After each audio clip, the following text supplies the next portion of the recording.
কিমান চনত ভাৰতীয় সংবিধানখন কাৰ্যকৰী কৰা হৈছিল? উত্তৰ হৈছে 1950 চনৰ 26 জানুৱাৰী।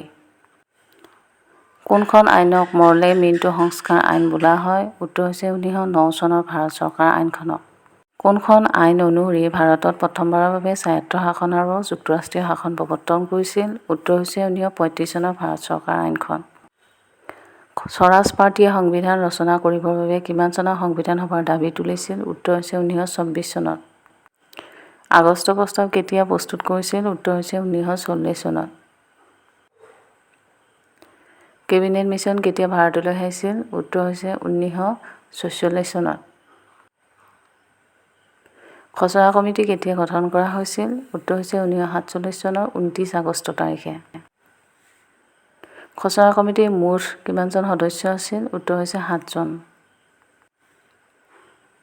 খচৰা কমিটিৰ সদস্যসকল কোন কোন আছিল? উত্তৰ হৈছে ডক্টৰ ভীমৰাও আম্বেদকাৰ আছিল সভাপতি, এন গোপালস্বামী আয়াংগাৰ, আহ্লাদ কৃষ্ণস্বামী আয়াৰ আৰু কে মুন্সী, সৈয়দ মহম্মদ ছাদুল্লাহ, এন মাধৱ ৰাও আৰু ডি.পি. খাইতান।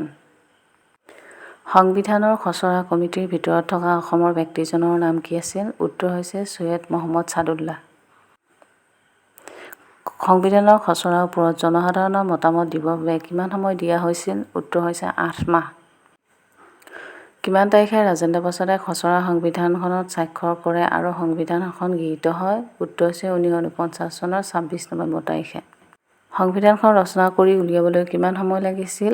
উত্তৰ হৈছে 2 বছৰ 11 মাহ 18 দিন সময় লাগিছিল। ভাৰতীয় সংবিধানৰ সংসদীয় গণতন্ত্ৰ কোনখন দেশৰ সংবিধানৰ পৰা লোৱা হৈছে? উত্তৰ হৈছে ব্ৰিটিছ সংবিধানৰ পৰা। ভাৰতীয় সংবিধানত আয়াৰলেণ্ডৰ সংবিধানৰ পৰা কি অন্তৰ্ভুক্ত কৰা হৈছে? উত্তৰ হৈছে ৰাষ্ট্ৰীয় নিৰ্দেশনাত্মক নীতিসমূহ। আমাৰ সংবিধানত থকা স্বতন্ত্ৰতা, সমতা, ভাতৃত্ববোধ কোন দেশৰ সংবিধানৰ পৰা লোৱা হৈছে? উত্তৰ হৈছে ফৰাচী সংবিধানৰ পৰা। মাৰ্কিন যুক্তৰাষ্ট্ৰৰ সংবিধানৰ পৰা ভাৰতৰ সংবিধানত কি অন্তৰ্ভুক্ত কৰা হৈছে? উত্তৰ হৈছে মৌলিক অধিকাৰ। আমাৰ সংবিধানত থকা যুক্তৰাষ্ট্ৰীয়